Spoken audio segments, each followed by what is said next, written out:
চোখে দেখো, ওই যে মাথাটা দেখতেছো না, ওই যে ঠিক ওরকম করে মাথাটা দেখো ফুটবে ফুটবে বাঘের বের হচ্ছে জাস্ট এরকম একটা কন্ডিশনে। এটা সাইজ আমি তোমাদের বলি নাই, এটা সাইজ হবে হলো এইটার লেন্থ, এটার লেন্থ ইম্পর্টেন্ট। এটা হলো যে 12 থেকে 12 টু 15 সেন্টিমিটার। 12 টু কত? 15 সেন্টিমিটার। ঠিক আছে না? তাহলে আমরা এটা নিলাম। স্বাভাবিকভাবে এটাতে এরকম থাকে না, প্রচুর পাতা থাকে, তোমরা জানো এই যে এরকম করে পাতা থাকে, তাই না? পাতাগুলো কাটতে হবে, এটা কিন্তু অত পাতাগুলো ঝরে গেছে।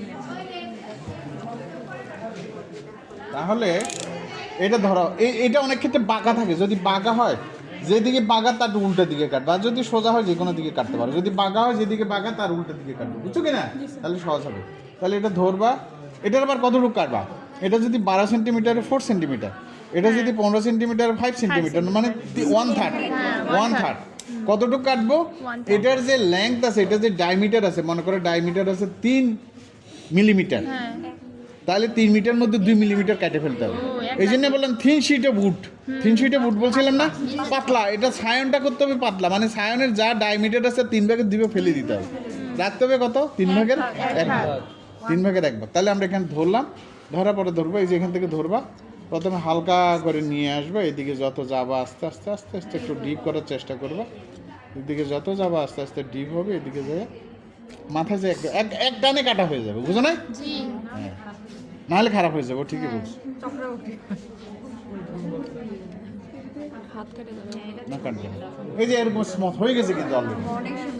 তাহলে আমরা এদিকে যদি কাটি, আচ্ছা এইটাকে যদি লাগাই, এটাকে বলা হয় সাইড গ্রাফটিং, কিন্তু আমরা বলতেছি কি ভিনিয়ার গ্রাফটিং। এই জন্য উল্টোর দিকে যাই আবার একটু হালকা করে একটু একটু একটু খুললাম, এটা আসলে বেশি নরম তো ওই জন্য।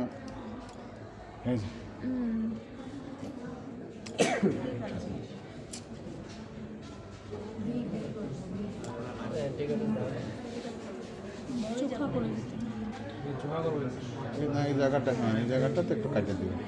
যাই হোক, তাহলে এদিকে 3 ভাগের 2 ভাগ ফেলে দিয়ে উল্টো দিকে একটু এরকম করবে, হ্যাঁ উল্টো দিকেও কাটবা। তার মানে এখানে একটা ক্যামিয়াম টিস্যু, এই যে ক্যামিয়াম লেয়ার সবুজ, এখানে ক্যামিয়াম, এখানে একটু ক্যামিয়াম লেয়ার, 2 জায়গায় থেকে হবে, তাহলে এদিকে ওপেন হবে, এদিকে ওপেন হবে, বুঝো না? তাহলে আমরা আমাদের সায়েন্স প্রিপারেশন করতে পারলাম, মানে আমাদের রুট টেস্ট প্রিপারেশনের জন্য তোমাদের হ্যাঁ কোন জায়গায় করতে হবে, তাহলে এটা একটু ইম্পর্টেন্ট। দেখো ডায়ামিটার কেমন ছিল, চিকন না? আরেকটা বাঁশ আছে, আচ্ছা এটা থেকে। তাহলে আমরা এটা মনে করে গাছের সাথে যুক্ত ছিল রুট স্টক, তাই না? গাছের সাথে যুক্ত ছিল। যদি আগার দিকে সবুজ অংশ করে মোটেও হবে না, তাহলে এই আগার অংশটা বাদ দিয়ে সেকেন্ড যে নোটটা আছে না এখানে করবা, মানে এখানে সবুজ অংশ হয় না কখনো। আবার একদম নিচে গ্রে কালার ওইখানে হবে না, মাঝের জায়গা। তাহলে মাঝের জায়গায় আমরা ইন্টারনোট পোষণে কি করলাম? ইন্টারনোট পোষণে তুমি এই কাটাটা কিন্তু তোমাদের পরীক্ষার নাম্বারের জন্য খুব ইম্পর্টেন্ট। দেখো আমি কীভাবে ধরছি, এখানে তেরসা করে ধরবে, এই যে এই জায়গাটা তেরসা করে দিবে, এই যে তেরসা, ছুরিটাকে তেরসা করে ধরতেছি, কিন্তু খেয়াল করছি কিনা? আস্তে আস্তে চাপ দিলে, একটু চাপ দিলে, খুব বেশি নাকি, নাল কেটে যাবে। খেয়াল করো, আগেরটা কাটছিলাম 3 ভাগের 2 ভাগ, আর এখনটা কাটবো 3 ভাগের 1 ভাগ, মানে এখানে যদি পাতলা করো তাহলে তো এটা ভেঙে যাবে। এই জন্য সেম 4-5 সেন্টিমিটার ঠিকই আছে। প্রথমে হালকা আনবা, প্রথমে হালকা এইদিকে যাইয়ে একটু, এদিকে যাইয়ে যখন একটু যাবে একটু ডিপ করার চেষ্টা করবে, একটু ডিপ করবে। হ্যাঁ এটা হয়ে গেছে অলরেডি, হ্যাঁ এক্সপোজ করতেছি, এই যে ম্যাট্রিক্স বানাচ্ছি, এই যে হয়ে গেছে অলরেডি, একটানে হয়ে যাবে। এবং এই যে বাঁকা ধরাতে কিন্তু এখানে একটা পকেট হয়েছে, কিন্তু খেয়াল করছো কি না? না হলে পকেটটা হবে না, এই জন্য এখানে বাঁকা করে ধরবো। এই যে এখানে একটা পকেট ক্রিয়েট হয়েছে না, পকেট, এই যে দেখো না, একটা বাঁকা করে ধরা যাচ্ছে, কিন্তু এখানে ভিতরে কিন্তু একটা জায়গা আছে, বুঝছো কি না? মানে এটা অনেকটা ভি শেপ হয়েছে আর কি, ভি শেপ বলে না, ভি এর একটা বড় আর একটা ছোট, যাই হোক এটা ভি শেপ হয়েছে। এখানে ক্যামিয়াম সেম অবস্থা, এই যে ক্যামিয়াম সবুজ অংশ বাগালের সাথে লাগানো যেটা, ওইটা তো ক্যামিয়াম। এখন দেখো এই যে এটা আমরা ধরলাম না, পকেট হয়ে গেছে, এটা হয়ে গেছে, এখন জাস্ট এটার মধ্যে দিয়ে দিলে, দেখে সুন্দরভাবে বসে গেছে, বুঝছো কি না? জি স্যার, এবার বুঝছি সুন্দরভাবে বসে গেল। হ্যাঁ, এখন আমরা সেলুলার ট্যাপ দিয়ে যতই করো, কিন্তু এই ট্যাপগুলো কই গেল? ও এখানে বসে বসে করাটা কি একটা দিলে হয়? রাখো তা, আচ্ছা রাখো। তাহলে আমরা এই যে এখানে ধরবা শক্ত করে, এই যে শক্ত করে ধরবা, হ্যাঁ এখান থেকে যদি নোটে যায় তাহলে হবে না, তোমার তোকে হেল্প করবে না, করবে না। এই জন্য শক্ত করে ধরলা। এইখানে আমার ম্যাট্রিক্স, কিন্তু আমি একটু দূরে চলে যাবো, দূর থেকে বাধা শুরু করবো। এই যে এখান থেকে দূর থেকে এভাবে একটু প্যাচ দিয়ে নিলাম, বুঝো না? জি এখন এইখানে কিন্তু সরে যদি যায় তাহলে তোমার কোনো লাভ হবে না। এই জন্য এই জায়গাটা খুব ইম্পর্টেন্ট, শক্ত করে ধরবো। মানে আচ্ছা, একটা জিনিস বলিনি, যেটা হলো এটা যদি চিকন হয় তাহলে কি করবা? চিকন যদি হয়, দুইটা তো ডায়ামিটার সমান হলে ভালো, আর যদি চিকন হয় তখন কি করবা? আচ্ছা, এটা পরে বলতেছি, পরে আরেকটা কথা। এটা মনে করো এদিকে আসতেছি, এদিকে আসতেছি, একটু যত এদিকে যাবে একটু, এই যে ক্যামিয়াম কিন্তু মিল দেখতে হবে। যত এদিকে আসবে একটু চাপ দিবা। আমার ম্যাট্রিক্স কিন্তু এখানে, কিন্তু আমি শুরু করছি এখান থেকে, আবার যাইতে যাইতে একই আমার ম্যাট্রিক্স যা তার চেয়ে আমি দূরে চলে যাব। আরেকটা নিন না,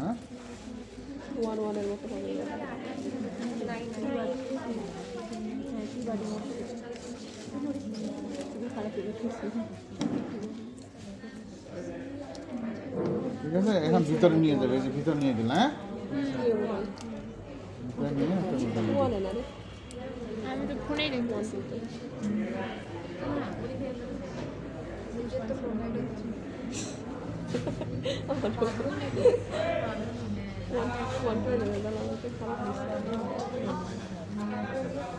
এই যে হয়ে গেছে।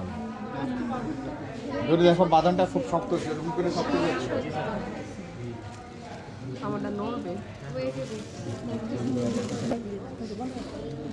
এখন এই যে এটার কোনো দাঁত নাই, কোনো টিস্যু নাই, কিছুই নেই আপাতত, তাই না? তাহলে সে বাঁচবে কেমন করে? এটা আগে যেটা বলতেছিলাম এটা বলতে ভুলে গেছি। এটা যদি চিকন হয় তাহলে একটা লেয়ারের সাথে তুমি মিলে দিবা, মানে একটা অংশ টাচ করাই দিবা ক্যামিয়াম, আর অংশ যদি সমান হয় মিলবে, আর সমান না হলে মিলবে না, সমস্যা নেই, কিন্তু একটা পাশে মিলে দিব। জীবনে হবে না, তো পাওয়া যায় না, এটা তো কোনো ফ্যাক্টর না, ঠিক আছে না? বিপদ হবে না, কিছু হবে না। আচ্ছা, এখন আমি যেটা বলতেছিলাম, এইটা জোড়া লাগবে 7 to 30 ডেজ। কতদিন? তাহলে 7 থেকে 30 ডেজ যদি হয়, এই সময়ের মধ্যে সে খাওয়া দাওয়া ছাড়া কেমন যাচ্ছে, তাই না? আগে তো মায়ের সাথে ছিল, তাই না? তাহলে এখন একদম ডিটেলস করে ফেলছে। অনেকে তো মানুষের এই যে কিডনি অপারেশন করে না, আরেক জায়গার থেকে নিয়ে এখানে লাগায় না, এটা কিন্তু মানুষ, তুমি এগ্রিকালচারিস্ট, কিন্তু তোমার ওইটা একটা ইম্পর্টেন্স আছে। তুমি বলবো যে মানুষের মধ্যে কিডনি ট্রান্সপ্লান্ট আমিও করতে পারি, করতেছো না এখানে? এটা একটা ওয়ান কাইন্ড অফ অপারেশন, এক জায়গা থেকে আইনে এখানে জোড়া দিচ্ছ, তাই না? হ্যাঁ, তাহলে কাজেই এইটা এই জন্য এখানে একটা ভেলিং করতে হবে। আমরা বলছিলাম ভেলিং, এই যে এখানে কভারটা এইভাবে ঢুকাইয়া এখানে শক্ত করে বেঁধে দিবে, এখানে সুতলি দিয়ে শক্ত করে বেঁধে দিবে, বুঝছো? বেঁধে দিবে ইয়া দিয়ে, হ্যাঁ, এই যে এরকম এটা দিয়ে শক্ত করে বেঁধে দিবে।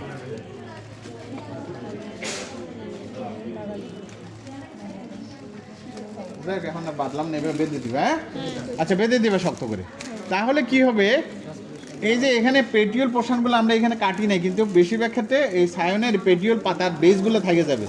তাহলে এখানে দেখা যাচ্ছে এটা যেহেতু টুইক, এখানে 90% 80% ওয়াটার থাকে, এই ওয়াটারগুলো বের হয়ে এই জায়গাটাকে স্যাঁতসেঁতে করবে, ভিজে ফেলবে, অর্থাৎ এই জায়গাটা ভিজে থাকবে। এখানে একটা আর্টিফিশিয়াল ফ্রিজের মতো কন্ডিশন, বুঝো নাই?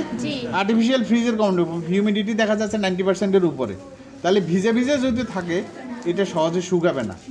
পরের দিন যে দেখবে যে এটা একদম ভিজে গেছে, প্রচুর ভিজে গেছে। তো ভিজে যদি যায়, তখন এই পানিটা টার্মিনাল বারটাকে পচায় ফেলে। টার্মিনাল বারটাকে কি করে? পচায় ফেলে। এই জন্য আমরা পরের দিন যাই বলছিলাম removal of water from the veil বলছিলাম না, এবার বাড়ি দিলে উপর থেকে পানিটা পড়ে যাবে। পরের দিন যাই দেখছে যে আবার এরকম পানি এসে ভরে গেছে, তখন আবার বাড়ি দিলে পানিটা পড়ে যাবে, তাহলে রিমুভাল অফ ওয়াটার। আচ্ছা, এরপরে সপ্তাহখানিক পর্যন্ত তুমি অবজার্ভ করবে, অবজার্ভ করে দেখবে যে এটা গ্রিন কালার আছে, কথা বললাম গ্রিন কালার আছে, তার মানে সে প্রসেসের মধ্যে আছে। আর যদি দেখা যাচ্ছে টার্ন টু ইয়েলো অথবা ড্রাই হয়ে যাচ্ছে, তার মানে হয় তোমার কাটা হয় নাই, নাহলে তোমার বাঁধা হয় না, তাহলে তোমার এটা জানাজা পরিষ্কার ছাড়া আর কোনো উপায় নেই, ঠিক আছে? আচ্ছা, এরপরে দেখবে যে 1 মাস পরে, মাসখানিক আগে বললাম, মাসখানিক পরে টার্মিনাল যে শুট ছিল, এই শুট এই জন্য বারবার এনশিওর করতে হবে তোমার টার্মিনাল শুট আছে কিনা। বাটটা ফুটবে ভাব, ফুটে গেলে হবে না, বাটটা জাস্ট ফুটবে ভাব, ফুটে গেলে মোটেও হবে না, বুঝো নাই? নেওয়ার সময় খেয়াল রাখতে হবে। যখন দেখবে যে মাসখানিক পরে টার্মিনাল বারটা বের হয়েছে, লাল হয়ে পাতা বের হয়েছে, তুমি তো খুশি হয়ে গেলা, এই রে আমি তো সাকসেস হয়ে গেলাম, তখন তুমি খুলে দিলে এটা, আবার জানাজা পরে ফেলতে হবে, কোনো লাভ নেই। সেই জন্য আরো 15 দিন রেখে দিবা, 1 মাস না 1.5 মাস, 1.5 মাস পরে দেখবে যে এটার মধ্যে আর জায়গা পাচ্ছে না, পাতা বের হয়ে এটা ভরে গেছে, জায়গা পাচ্ছে না, তখন দিবে খুলে দেওয়ার পরে টার্মিনাল অংশ কেটে দিবে। আমরা যে পয়েন্টগুলো বলছি খেয়াল করে, রিমুভাল টার্মিনাল অংশ, এটা জংলিটা তো আর রাখবো না, জি। তখন আমরা এটাকে ছায়ার মধ্যে রাখলাম টপ সহ, তখন এটা চারার মতো হয়ে গেল, তাই না? 4-5 মাস পরে দেখলে যে ফুল জোড়া লেগে গেল, তখন একটু টান দিয়ে দিলে যেন বাঁধতে পারে, ওইটা ডিসপোজাল ট্যাপ বলছিলাম না, জি। ট্যাপটা কেটে দিব 5-6 মাস পরে, এটা অনেক পরে, ঠিক আছে? এরপরে তুমি এটা যত্ন করলে আর কি, যত্ন করে পরবর্তীতে ফল গাছ হিসেবে লাগাইলে, বুঝতে পারছো কিনা? জি স্যার। তাহলে সবাই ধারণা হয়েছে, আর সুন্দরভাবে হবে। আর 2 নাম্বার কি, যখন রুট স্টক বানাবা বলছিলাম ওটা পাকা করে, তেচ্ছা করে। এখন মানে আমরা এটা বলছিলাম তেরসা করে, এটা বারবার বলতেছি এই তেরসা করে ধরবে, এরকম করে ধরে জাস্ট উপর থেকে এবার টান দিবে আসবে, হ্যাঁ হ্যাঁ, হালকা করে এবার টান দিয়ে আসবে, একবারে হয়ে যাবে। হিসেব হবে আর এই পাশ থেকে একটু হ্যাঁ, এই যে একটা অলরেডি বিশেপ হয়ে গেছে, এক টানে হয়ে যাবে, যদি এটা পাকা করে ধরতে পারো জি। তাহলে একটার হয়ে যাবে, এই যে হয়ে গেছে আমাদের। বুঝছো কি না? কিছুই না, একদম সহজ এবং স্মুথ, এই ধারগুলো যেন স্মুথ থাকে। এই শুধু নিচের অংশটা একটু ডিপ করবে আর কি, আগার অংশ না নিচের অংশটা ডিপ করবে, এই যে হয়ে গেল অলরেডি। জি স্যার। বুঝছো? হ্যাঁ, দেখি সাইড থেকে তুলি।